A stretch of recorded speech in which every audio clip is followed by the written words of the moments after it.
to start political science, chapter number 3, that is India's defense system. Okay.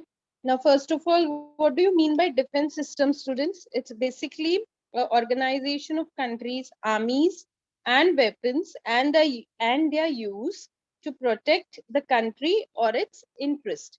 So, in this regards, we are going to learn about defense system of India in this particular chapter. Now, let's revise what we did in the last chapter. Is that we studied India's foreign policy.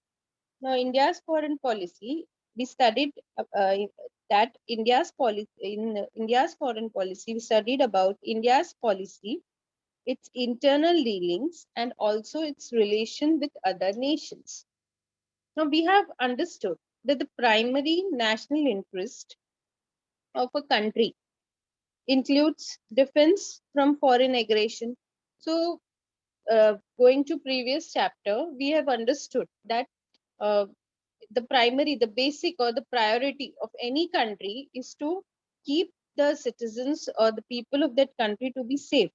So that include defense to be protected from foreign aggression, means from any kind of foreign attack or from any kind of attack from any country uh, is the primary interest, national interest of a country.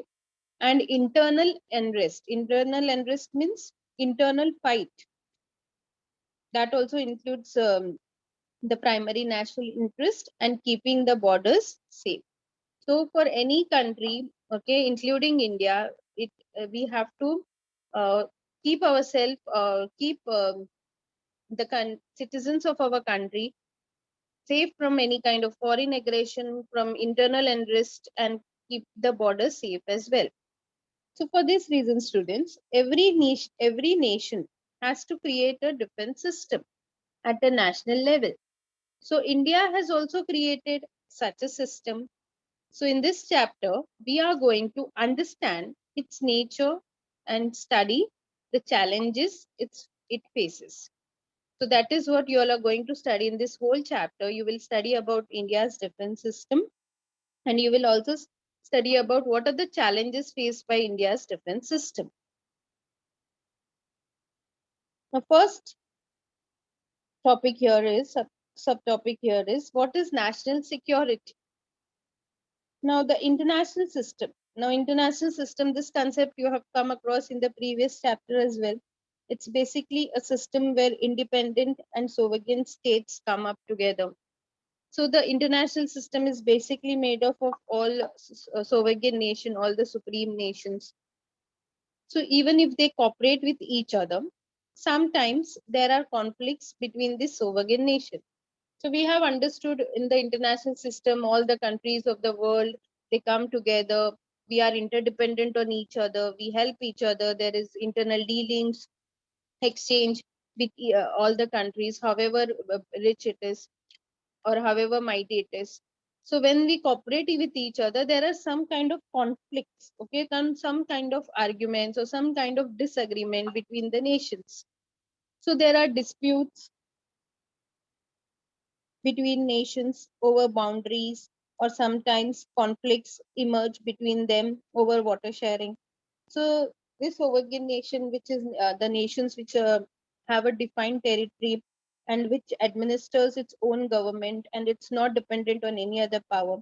So sometimes there is dispute, a disagreement between them over the border issue. There is border issue, or there is a issue regarding water sharing, like we have with India, the relation between India and China, or India or Pakistan, or the differences or the dispute between them over border and water sharing. So some other reason for conflict could be, so not only there is conflict, or there is issue between countries on boundaries or water sharing, there are other reasons as well. So other reasons are like not following the terms of international treaties. Now, international treaties are international agreements between states or international organization constantly competing against each other. So the countries, nations, they compete with each other in terms of market, so technology, skills. And influx means arrival of large number of refugees. Refugees means the people who are forced to leave their territory and to settle in other countries for reason like war or any kind of disaster from neighboring countries. So these are also the reasons due to which there are conflicts between nations other than water sharing or over the boundaries. Whenever such conflicts of interest arises between nations, it is means it is attempted to be resolved by compromises means to negotiate with each other, to agree with each other, and discussions. Okay, so whenever such kind of issue or such kind of uh, uh, problems occur between different countries, what is done? It has to be resolved. Okay, the problems needs to be discussed.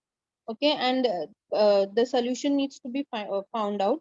So attempt is made for that with the help of compromises and discussions. But when such efforts are not enough to resolve the conflict, a nation may even think of war. Okay, so when even the discussion doesn't work, even the compromises doesn't work, so what happens? Sometimes the nations, they think of posing a war. So when a nation attacks another, so when the nation thinks of attacking another nation, it challenges the sovereignty, means the power of the other later, means the other nation. It endangers, means it put in danger the security of the nation. Such challenges are created due to military power of the aggressive nation. So this attack put into danger the other nation, and such challenges are done. Whenever there is an attack by other nation, aggressive nation, it is because of their military power. Okay, strong military power or mighty military power. In any situation, a nation's first duty and responsibility is to keep the security systems always well prepared and ready. Okay, so for any situation, any kind of situation, for any nation, their first responsibility, or you can say duty, is to keep the security system, that is their military power, army, navy, uh, coast guard, to be uh, well prepared for any kind of attack. Okay, or they have to be updated and trained as well. So this is called a national security. So this term is known as national security. Basically, the safety of a nation against any kind of threat, for example, any kind of terrorism, any kind of attack, any kind of war, etc.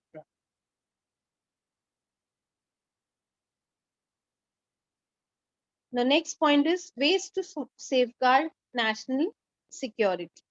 So how we can safeguard our national security? Now, national security is closely connected with geography, because national security is more likely to be endangered by nations who are geographically closer.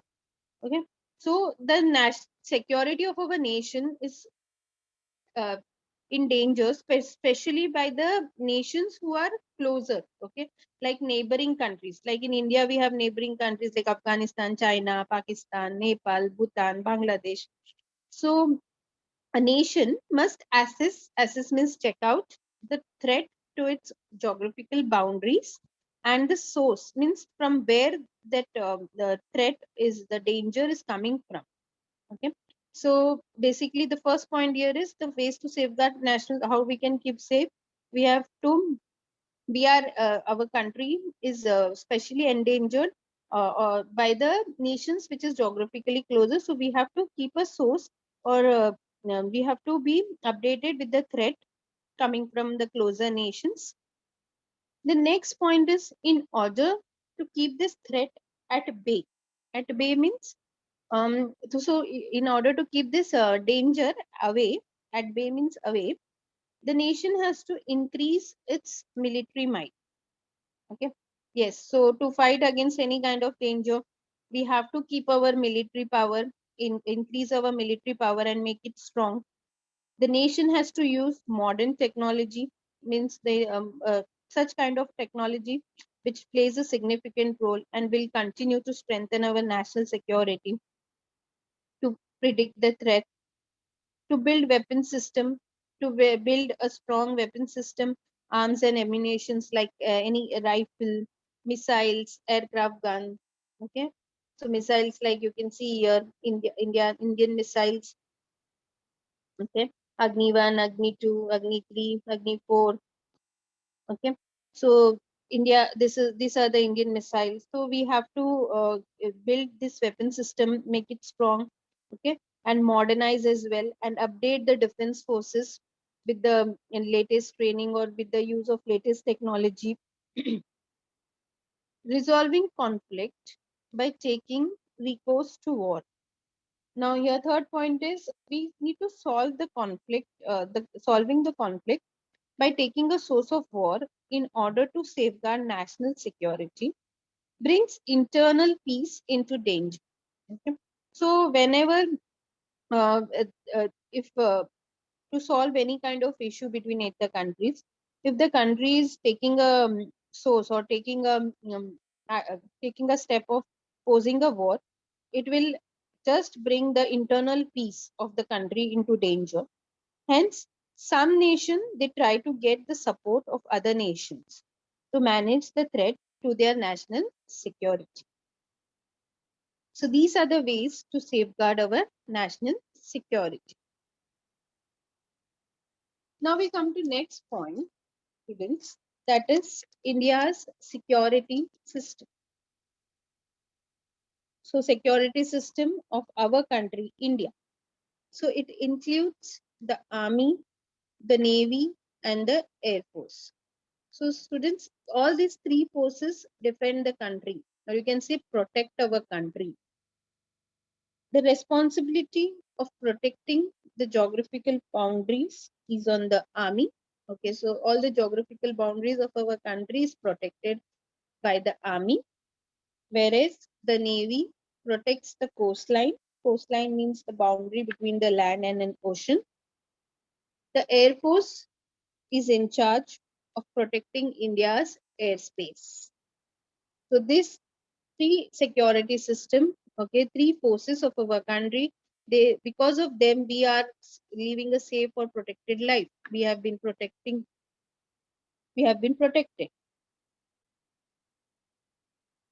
The Ministry of Defense, okay, the Ministry of Defense, they are the coordinating and supervising all agencies and functions of the government relating directly to national security and Indian armed forces. So they control all these three forces, that is the army, the navy, and the air force. The Indian army is very big. It is the world's seventh largest. Its chief is known as general. Okay. So the chief of the army is known as general. Then the chief of navy is known as admiral, while the chief of the air force is known as air chief marshal. Okay. So these three chiefs who are appointed by president. Okay. So all these three chiefs of army, navy, and air force, they are appointed by the president of the country. Okay. So so currently in our country, the chief of the army is General Mukund General Manoj Mukund Naravne. Then we have chief of the navy, that is Admiral Karambir Singh. Then we have Chief of the Air Force, that is Marshal Rakesh Kumar Singh Bahadurai. Then, yes, and all these three chiefs, they are appointed by the president. So, the president of our country currently, that is Ramnath Kovind. The president of India is the supreme commander of the defense forces. Okay. So the president of the, as we understood that all these three chiefs are appointed by the president of our country. So the president of our country, India, plays a role of supreme commander, means of all forces of in one theater of operation is been coordinated by president of our country.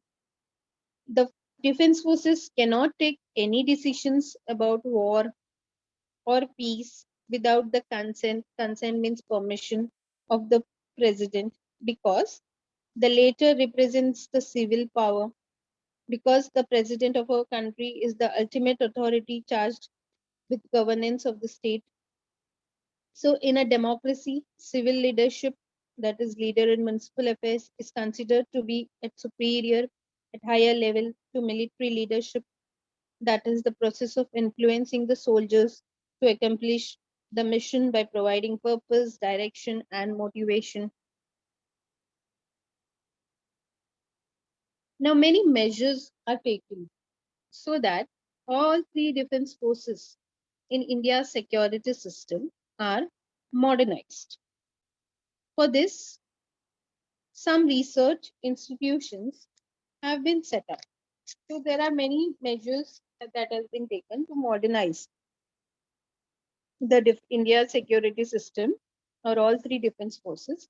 We have research institute, for example, Defense Research and Development Organization, which develops defense technology covering various fields like aeronautics, armaments, electronic missiles, naval system, etc. Then Indian Space Research Organization, which develops and delivers applications specific satellite products. Then also we have Atomic Energy Commission. So these are the few research institutions. Even students, there are many training institutes that have been set up in the country, in our country, to train the personnel, that is the employees of all ranks of our defense forces, so that they can perform their tasks competently in a capable way. So for example, the training institute we have, one of them is Indian Military Academy at Dehradun. Basically the mission is to train future military leaders of Indian Army, which goes hand in hand with the character building enshrined in the Indian Military Academy Honor Code, Warrior Code, and motto. We also have the National Defense Academy NDA at Pune, which also does the same task, and the National Defense College, that is NDC at Delhi.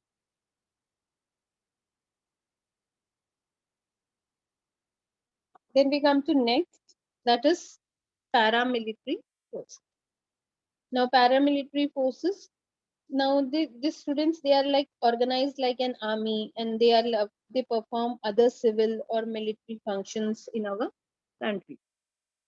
So there are paramilitary forces to help the defense forces in India as well. They are neither completely military forces nor completely civil forces. Hence, they are called as paramilitary forces.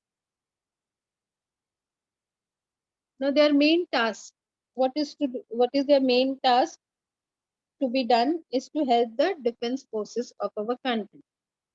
So, students, what is included in paramilitary forces? That is the BSF, the Border Security Force, Coast Guard, CRPF, that is Central Reserve Police Force, RPF, RAF, that is Rapid Action Force. So these are some of the paramilitary forces, as you can see them in the pictures as well.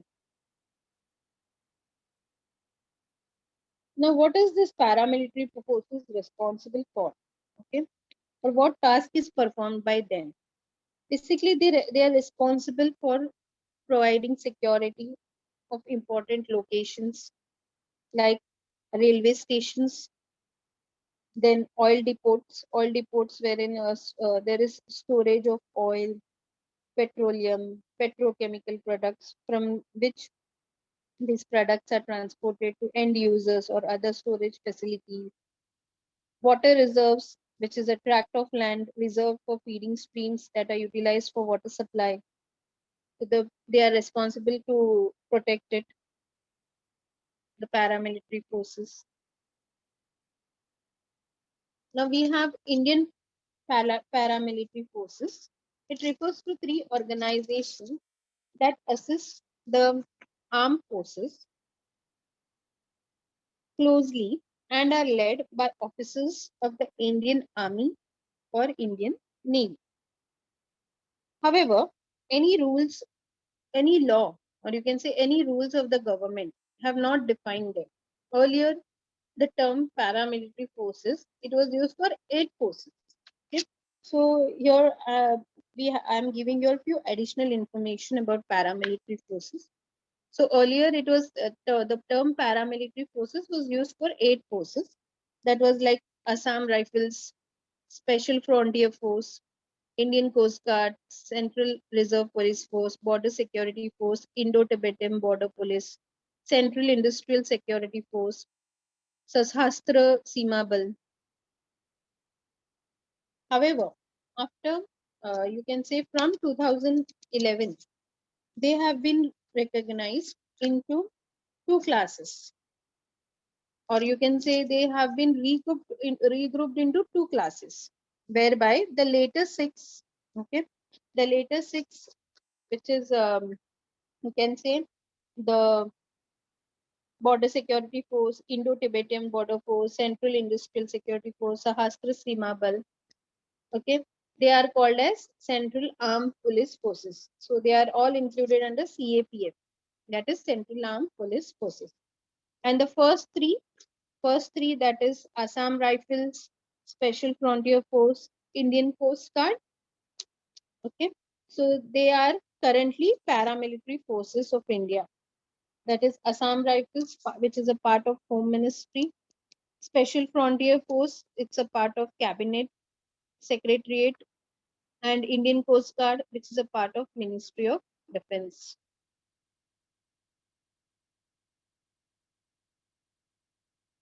Then Border Security Force. Now the Border Security Force, that is BSF. It is the Border Security Force is the primary border guarding force of India, of our country. It is one of the 6 central armed police force of the Union of India. Now it was raised, means it started when it was when during 1965 war on 1st December 1965, basically for making sure that the security of the borders of our country and for matters connecting therewith. It is the Central Armed Police Force charged with guarding India's land border on Western Front during peacetime and preventing transnational crime. Transnational crime, like preventing any kind of drug trafficking, smuggling of migrants, human trafficking, etc. It is a union government agency. Under the administrative, means the management control of it is done by Ministry of Home Affairs.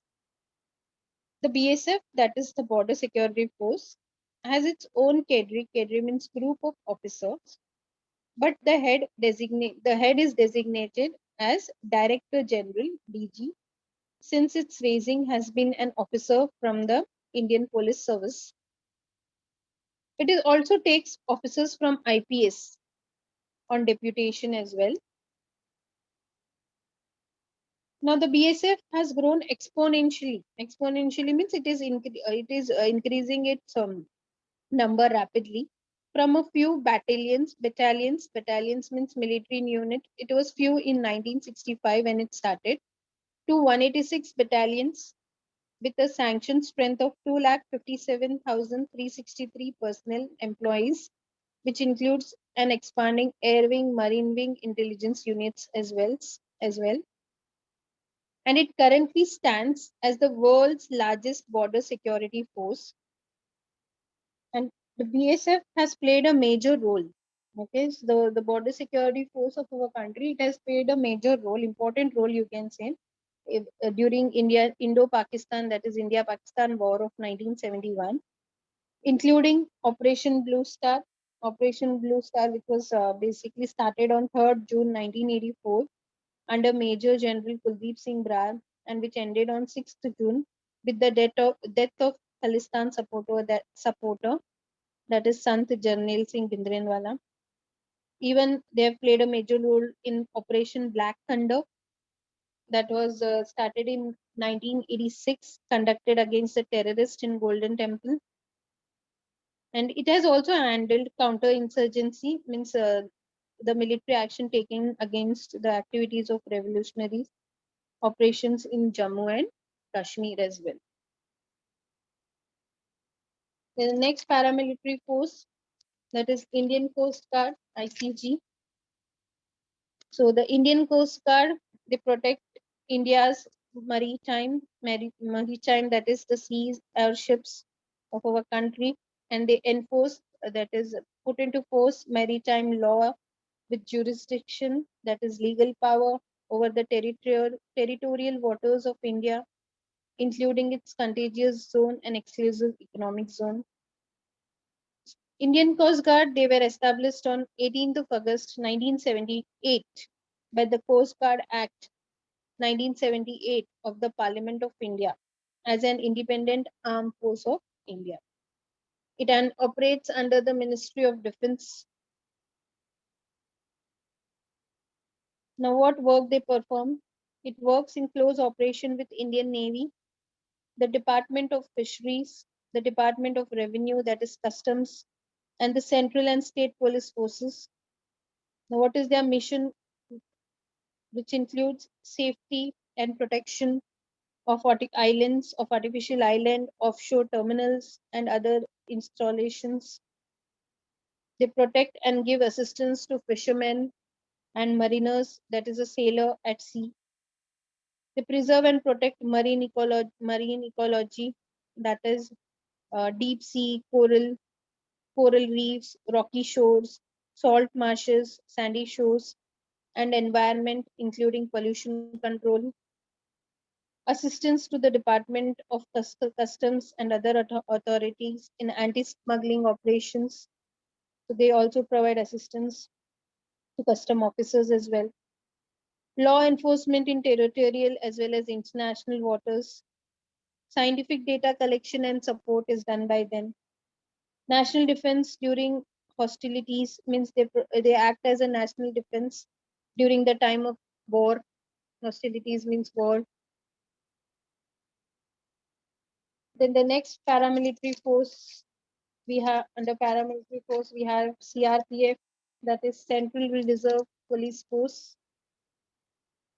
The Central Reserve Police Force is the largest of India's central armed police forces. It functions under the Aegis means the guidance of Ministry of Home Affairs of Government of India. The CRPF's primary role, means the basic role, lies in assisting the state or union territories in police operations to maintain law and order and counterinsurgency. Counterinsurgency means totality of actions aimed at defeating irregular forces. Now, it came into existence as the Crown Representative Police on 27 July 1939. After Indian independence, it became the Central Reserve Police Force on enactment of CRPF Act on 28 December 1949. Now, beside maintaining law and order, they or you can say counterinsurgency duties, they play a major role in increasing. They have a major role. You can say in India's general election when election is conducted in our country, they look after the safety security part during elections. So during all parliamentary elections, the CRPF have played a major role in the security arrangement. Of late, CRPF contingent means group, are also being deployed. Deployed means they have been used in an effective way in UN. UN means United Nations missions. The United Nations, which is an international organization which works toward peace building or maintaining peace all over the world. With 239 battalions is a unit of soldiers that forms part of large unit in army and various other establishments. CRPF is considered India's largest paramilitary force and they have been sanctioned strength of 3,13,678 personnel employees Today, it is actively looking after the internal security of every part of India and has even operated abroad as a part of IPKF. IPKF means Indian Peacekeeping Force, and even, as I said, United Nations peacekeeping missions.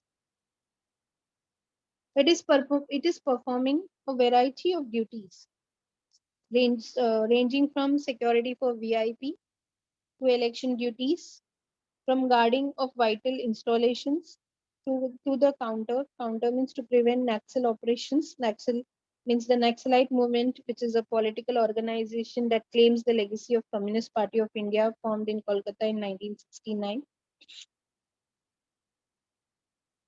Then we have Rapid Action Force, which is also paramilitary force, RAF.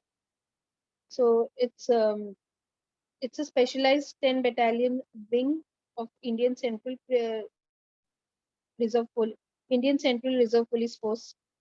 It was formed on October 1992 to deal with communal rights.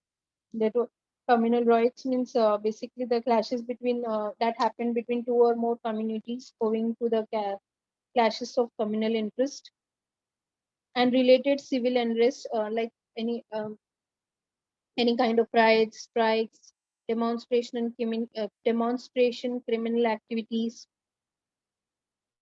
So the battalions are numbered from 99 to 108. RAF, that is Rapid Action Force, is a zero repose, means they have zero state of resting, and they come into a crisis, any kind of problem situation within minimum time, as soon as possible, you can say. Thus infuses an immediate, they means they provided immediate sense of security and confidence among the general public. Okay. So then we get to know more about BSF, that is Border Security Force. It also performs a task like creating a sense of security in the minds of people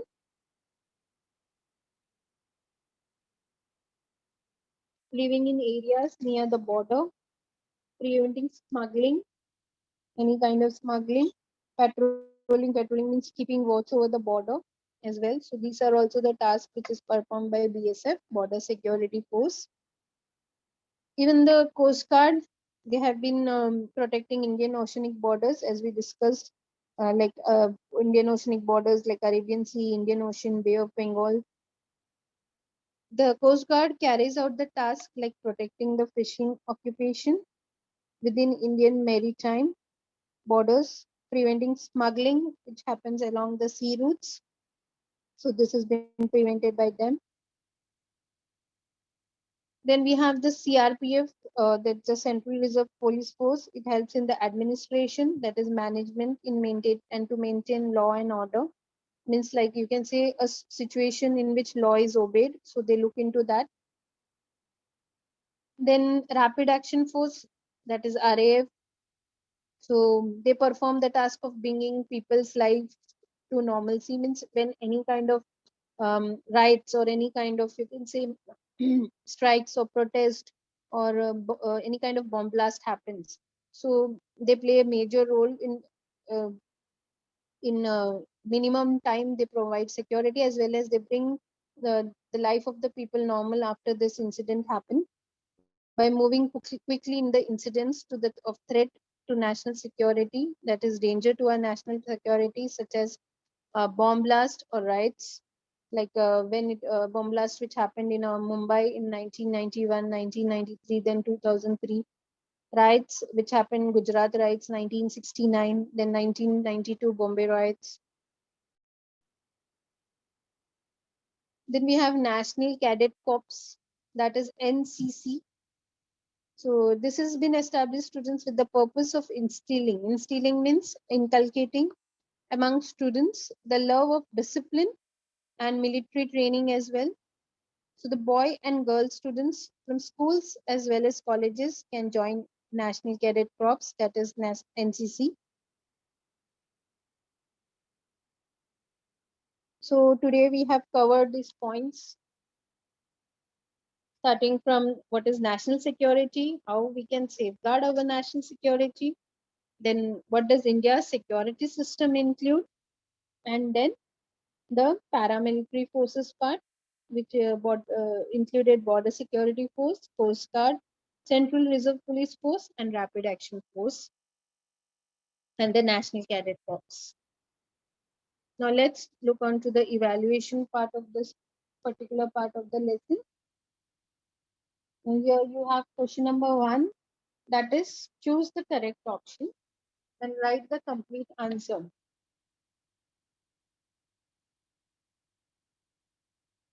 Now here the first question is, the Dash of India is the commander in chief of all the defense forces. The options are president, prime minister, defense minister, governor. So as I explained you all in the previous slides, so it's the president of our country, that is of our country India, who is the commander in chief, okay, of all the defense forces of our country. So the correct answer is option A, president. Then second one, the Dash has the responsibility of protecting the coastline. The options are Army, Coast Guard, Border Security Force, Rapid Action Force. So the correct answer is the Coast Guard. That is option B. So the Coast Guard has the responsibility of protecting the coastline. And third one, the Dash has been established with the purpose of instilling among students the love and discipline and military training. Options are Border Security Forces, that is BSF, Central Reserve Police Force, CRPF, National Cadet Corps, NCC. Option D, Rapid Action Force, RAF. So the correct answer here is option C, that is National Cadet Corps. Then the next, fourth one, the Dash forces are responsible for protection and security of important locations. Options are paramilitary forces, Research and Analysis Wing, Central Bureau of Investigation, Interpol. The correct answer is A, that is option A, paramilitary forces. They are responsible for protecting and providing security to important locations. Then fifth one, the Air Force is in charge of protecting India's Dash. Options are borders, B, coastline, C, airspace, D, mineral resources. The correct answer is option C, that is airspace.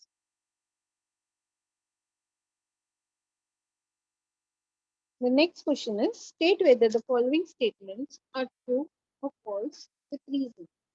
So students, you have to write whether the statement is true or false, and even you have to mention the reasons with points. Now here it is, every nation creates a strong security system for itself. So the answer is true. Then you will mention the reason also, that in points. That is the first point, national security is closely connected with geography, because national security is more likely to be endangered by nations who are geographically closer, or you can say the neighboring countries. Point number 2, a nation must assess the threat to its geographical boundaries and the source of that threat. In order to keep this threat at bay, the nation has to increase its military might. Then point number 4, the nation has to use modern technology to predict the threat, to build weapon systems and modernize and update the defense forces. Okay. So whether it is true or for this question, whether it is true or false, you need to mention the reason as well, and they are not in paragraph but in points. The next question, there is no training institutes in our country for military personnel, like for military employees. So the obviously it is false. So you need to mention the reason. That is, many training institutes have been set up in our country to train military personnel so that they can perform their tasks. For example, National Defense Academy, that is in Pune, Or you can also mention about other examples like the National Defense College, NDC at Delhi, Indian Military Academy at Dehradun. Next question is explain the following concepts. The first one is the function of Rapid Action Force, that is RAF. So the Rapid Action Force performs the task of bringing people's lives to normalcy by moving quickly in incidents of threat to national security, such as bomb blast or riots. Next one is national security is a concept you need to explain again in points. That is when a nation attacks another and challenges the sovereignty of the latter, it endangers the security of nation. Such challenges are created due to military power of aggressive nations. Then point number 3, in any situation, a nation's first duty and responsibility is to keep the security systems always well prepared and ready, and this is known as, or this is called as, national security. Then you have next question, that is do as directed. You have to complete the table about the security forces and the paramilitary forces. So it is bifurcated into name of security forces, the functions, the chief, and the name of the present chief. So the army, the function is to protect the geographical boundaries. The chief is known as the general, and the name of present chief is Bipin Rawat. Then the navy, it is the function of protection of coastline, and the chief is the known as admiral, and the name of the present chief is Sunil Lanba. Then air force is the protection of India's airspace, and the chief is known as Air Chief Marshal. And the name of the present chief is Birender Singh Dhanwar. Then the next question is again the bifurcation between of paramilitary forces and their main function or the basic functions.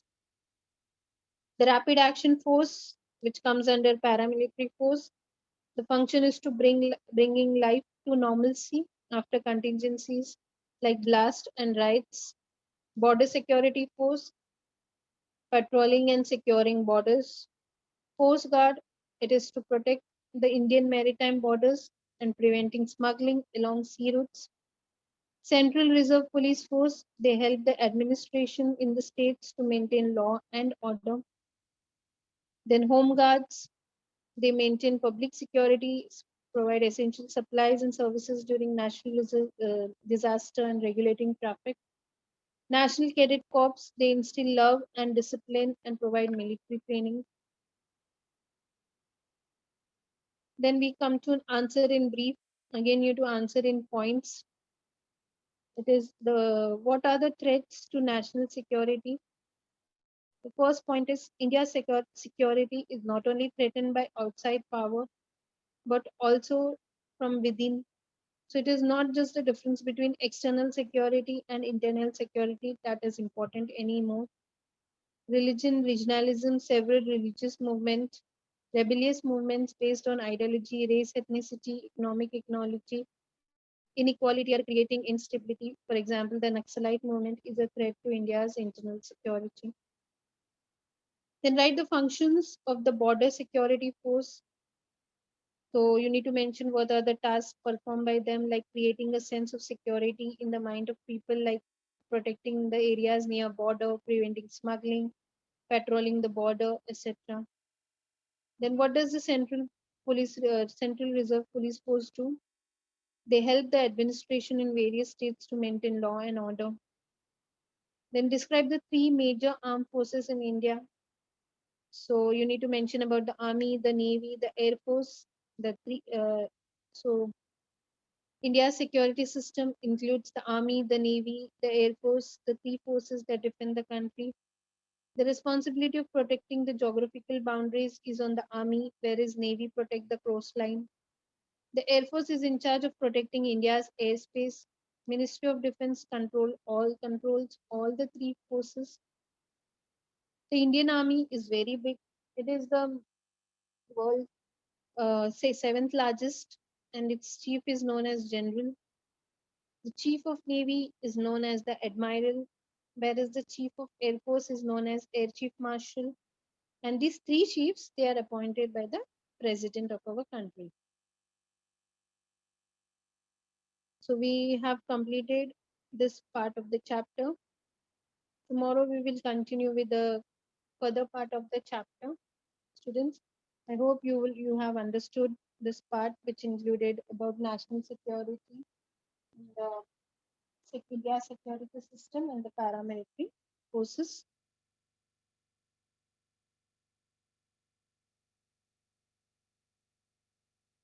Ma'am,